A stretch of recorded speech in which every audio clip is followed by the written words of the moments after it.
అమృత ఆయుర్వేద సిద్ధ హాస్పిటల్లో ప్రత్యేకంగా వ్యాధులను బట్టి ఇస్తున్న ఆయుర్వేద పంచకర్మ ట్రీట్మెంట్ వివరాలు. జానువస్తి థెరపీ, మోకాళ్ల నొప్పులకు, మోకాళ్ల వాపులకు, మోకాళ్ల అరుగుదలకు ఆపరేషన్ అవసరం లేకుండా ఇస్తున్న ట్రీట్మెంట్ సమయం 30 నిమిషాలు. కటివస్తి థెరపీ, నడుం నొప్పికి, డిస్క్ సమస్యలకు, సయాటికా ఉన్నవారికి ఇచ్చే ట్రీట్మెంట్ సమయం 40 నిమిషాలు. గ్రీవవస్తి థెరపీ, మెడ నొప్పికి, మెడ అరుగుదలకు ఇచ్చే ట్రీట్మెంట్ సమయం 40 నిమిషాలు. ఇలా 20కి పైగా ఉత్తమమైన ఆయుర్వేద చికిత్సలను 5 నుండి 10 సంవత్సరాలకు పైగా అనుభవం గల కేరళ థెరపిస్టుల ద్వారా చికిత్సను చేయబడును.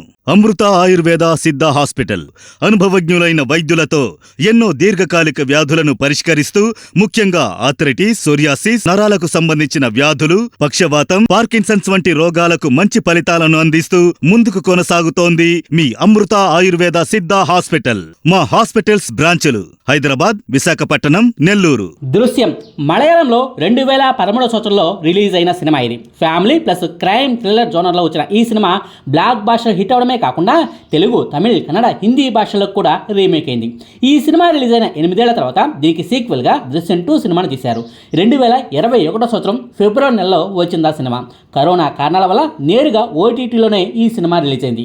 సెకండ్ పార్ట్ విషయంలో కూడా మ్యాజిక్ జరిగిపోయింది. అంచనాలకు మించి మరి సెకండ్ పార్ట్కు బ్లాక్ బాస్టర్ టాక్ వచ్చేసింది. నిజానికి సెకండ్ పార్ట్తోనే ఈ సినిమాను ముగించవచ్చు. 2 పార్టులతోనే దృశ్యం సిరీస్కు ఓ ఫుల్ స్టాప్ పెట్టొచ్చు. కానీ దర్శకుడు జీతూ జోసెఫ్ తనకు ఎంతగానో పేరును తెచ్చిన దృశ్యం సిరీస్ను కొనసాగించడానికి సిద్ధమయ్యాడు. దృశ్యం 3 సినిమాను తీస్తున్నానంటూ ప్రకటించి మరీ దృశ్యం 2 సినిమా వచ్చిన 5 ఏళ్ల తర్వాత 3వ సీక్వెల్ను ప్రేక్షకుల ముందుకు తీసుకొచ్చాడు. చచ్చిన శవాన్ని లేపి మరీ చంపుతా అంటూ బాలయ్య సినిమాలో ఓ డైలాగ్ ఉంటుంది కదా, అచ్చం అదే రీతిలో ఈ సినిమాల సీక్వెల్స్ కోసం పదే ఆ కుర్రాడి శవాన్ని తవ్వుతూనే ఉన్నారు. కేసును బయటకు తీస్తూనే ఉన్నారు. కథను సాగదీస్తూనే ఉన్నారు. అయితే దర్శకుడిని ఒక్క విషయంలో మాత్రం మెచ్చుకోవచ్చు. కథలో ఎలాంటి లూప్ హోల్స్ లేకుండా, లాజిక్లు మిస్ అవ్వకుండా స్క్రిప్టును రాసుకున్న తీరుకు దర్శకుడికి హ్యాట్స్ ఆఫ్ చెప్పవచ్చు. నిజానికి ఈ సినిమా 3వ పార్ట్ విషయంలో నాకైతే అసలు ఇంట్రెస్టే లేదు. ఈ కథను ఇంకా సాగదీయాల్సిన అవసరం ఏంటి? 2వ పార్ట్లోనే అస్థికలను కూడా ఇచ్చేశారు కదా, ఇక ఈ స్టోరీని సాగదీయడానికి స్కోప్ ఎక్కడ ఉంది? అనవసరంగా ఈ సీక్వెల్ను సాగదీస్తున్నారంటూ ఈ సినిమాపై నెగిటివ్ అభిప్రాయంతోనే కాదు పక్కాగా ఫ్లాప్ అవుతుందన్న అభిప్రాయంతోనే ఈ సినిమాకు వెళ్ళి మరీ థియేటర్లో కూర్చున్నాను. ఫస్ట్ హాఫ్ అంతా సోగా నడుస్తూ ఉంటుంది. కూతురు పెళ్లి గురించే మేజర్ కథ అంతా నడుస్తూ ఉంటుంది. కూతురు పెళ్లి గురించి, పెళ్లి సంబంధాల గురించి హీరో బిజీగా గడుపుతూ ఉంటాడు. మరోవైపు ఈ కేసు విషయంలో పోలీసులు వెనక్కు తగ్గినా, వాళ్ళు ఈ కేసును వదిలేసినా అనఫిషియల్గా ఓ వ్యక్తి ఈ కేసులో ఆధారాల కోసం అన్వేషిస్తూ ఉంటాడు. హీరోకు ఎవరెవరితో సంబంధం ఉంది, ఎవరెవరు ఇతన్ని కలవడానికి వస్తున్నారు, ఎవరెవరికి ఇతడు ఆర్థిక సాయం చేస్తున్నాడు, అమ్మాయికి ఉన్న మానసిక సమస్య ఏంటి, కౌన్సిలింగ్ ఇప్పించాల్సిన అవసరం ఏమిటి, హీరో మార్చిన అస్థికలు అసలు ఎవరివి, ఆ కుర్రాడి అస్థికలు ఏమైపోయాయి అంటూ చాలా కోణాల్లో ఆధారాల కోసం అన్వేషణను మొదలు పెడతాడు. ఇంతకీ ఆ వ్యక్తి ఎవరు, అతడి వెనుక ఉన్న మరో వ్యక్తి ఎవరు, వీళ్లకు ఓ మీడియాలో పనిచేసే క్రైమ్ రిపోర్టర్కు సంబంధం ఏమిటి? చాలా కష్టపడి మరీ వీళ్ళు కొన్ని ఆధారాలను సేకరిస్తే పోలీస్ అధికారులు చేసిందేంటి? అసలు ఇంతకీ హీరో కూతురికి పెళ్ళయిందా లేదా, ఆమె పెళ్లి చుట్టూ జరిగిన క్రైమ్ కథ చిత్రం ఏంటి అన్నదే ఈ సినిమా కథ. ఫస్ట్ హాఫ్ అంతా సోగా సాగుతూ ఉంటుంది. కథను సాగదీస్తున్నట్టుగా అనిపిస్తుంది. కాస్త బోర్ కూడా కలుగుతుంది. మరీ తలనొప్పి వచ్చేంత రేంజ్లో కాదులే కానీ ఫస్ట్ హాఫ్ను మాత్రం చాలా లాగేశారు. అంత సాగదీసినా సరే ఫస్ట్ హాఫ్లో ఈ కేసు విషయంలో హీరో తెర వెనక ఏదో జరుగుతుందన్న క్లూను మాత్రం ప్రేక్షకులకు పదే ఇస్తూనే ఉంటారు. తనను మళ్ళీ ఎవరో ఫాలో అవుతున్నారన్న విషయం కూడా హీరోకు ఫస్ట్ హాఫ్ ఎండింగ్లోనే అర్థమవుతుంది. సరిగ్గా ఇంటర్వెల్ సీన్లోనే ఓ మంచి ట్విస్ట్ వచ్చి పడుతుంది.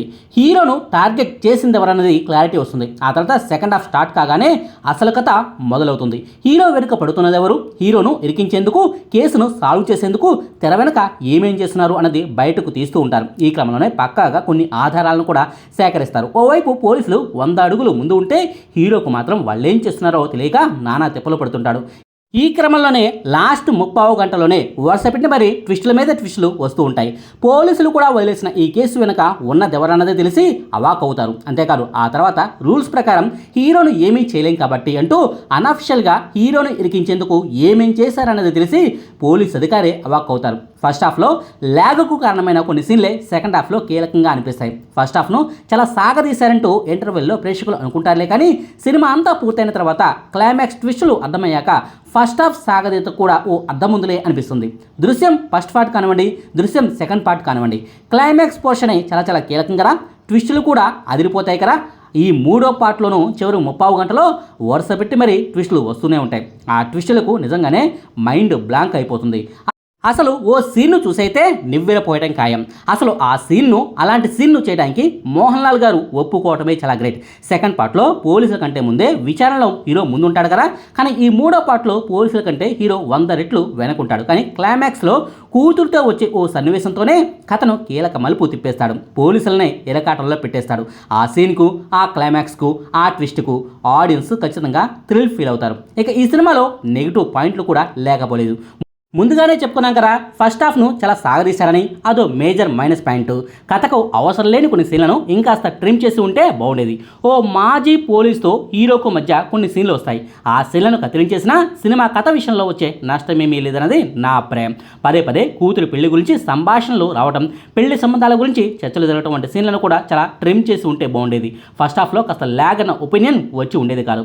ఇక ఈ సినిమాలో తెలుగు ఆడియన్స్ కోణంలో కనిపించే మరో మైనస్ పాయింట్, తెర మీద కనిపిస్తున్న పాత్రలు ఎవరివి అన్నది ఓ పట్టాన అర్థం కాకపోవడం.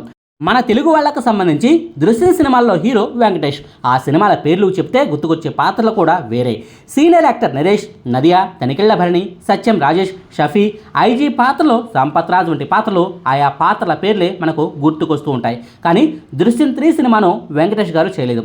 ఓవైపు త్రివిక్రమ్ శ్రీనివాస్తో సినిమా, మరోవైపు అనిల్ రావుపూడితో సినిమా ఉండడంతో డేట్స్ను అడ్జస్ట్ చేయడం కుదరక ఈ సీక్వెల్కు వెంకటేష్ గారు నో చెప్పేశారు. అందుకే మూడో సీక్వెల్ను మోహన్ లాల్ గారితోనే తెలుగులోనే డబ్బింగ్ చేసి వెళ్ళారు. డబ్బింగ్ అయితే చేశారులే, కానీ కనీసం పాత్రల పేర్లైనా తెలుగులో మార్చుకుని ఉండాల్సింది. అది చేయలేదు. దీనివల్ల తెర మీద కనిపిస్తున్న పాత్రలో ఏ పాత్ర ఎవరిది అన్నది తెలుసుకోవడానికి, అర్థం చేసుకోవడానికి తెలుగు సినీ ప్రేక్షకులకు కాస్త కష్టమైన పని. ఎవరి పాత్ర ఏంటన్నది అర్థం కాకపోతే మాత్రం తెలుగులో ఖచ్చితంగా ఈ సినిమాకు నెగిటివ్ రివ్యూలు రావటం పక్కా.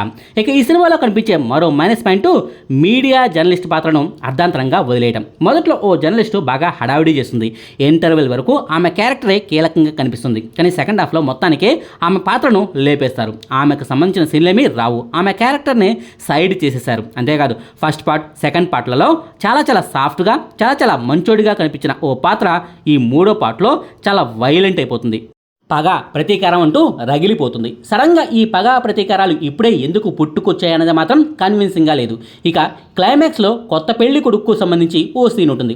సస్పెండెడ్ పోలీస్ నుంచి ఈ కొత్త పెళ్లి కొడుకు ఎలా తప్పించుకున్నాడు అన్నది మాత్రం చూపించలేదు. ఆ విషయంలో కూడా లాజిక్ మిస్ అయినట్టుగా కనిపిస్తుంది. అంతేకాదు అప్పటిదాకా చాలా డిప్రెషన్లో ఉన్నట్టుగా కనిపించి, అసలు ఈ లోకంలోనే లేనట్టుగా కనిపించి, బ్రతికి ఉన్న శవంలా తెర మీద కనిపించిన ఓ పాత్ర సడన్గా క్లైమాక్స్లో లాస్ట్ సీన్లో ఎండ్ కార్డ్లో నాకు అది కావాలి అంటూ విలన్గా ప్రవర్తిస్తుంది. అది కూడా కన్విన్సింగ్గా లేదు. కేవలం 4వ పార్ట్ కోసమే ఈ సీన్ను ఇలా చూపించారన్నది తెలిసిపోతుంది. మొత్తం మీద చెప్పుకుంటే మాత్రం ఈ దృశ్యం 3వ పార్ట్ సినిమా నాకైతే బాగానే నచ్చింది. ఫస్ట్ హాఫ్ విషయంలో లాగ్ అనిపించినా సెకండ్ హాఫ్లో వచ్చే వరుస ట్విస్టులతో సినిమాపై ఉన్న అభిప్రాయం మారిపోతుంది. ఈ సినిమాకు కూడా ఎండింగ్ను పర్ఫెక్ట్గా ఇవ్వకుండా 4వ పార్ట్ కోసం దాచిపెట్టుకున్న తీరు కూడా ఓకేలా అనిపిస్తుంది. క్రైమ్ థ్రిల్లర్ సినిమాలను మెచ్చే ఆడియన్స్కు ఈ సినిమా నచ్చుతుంది.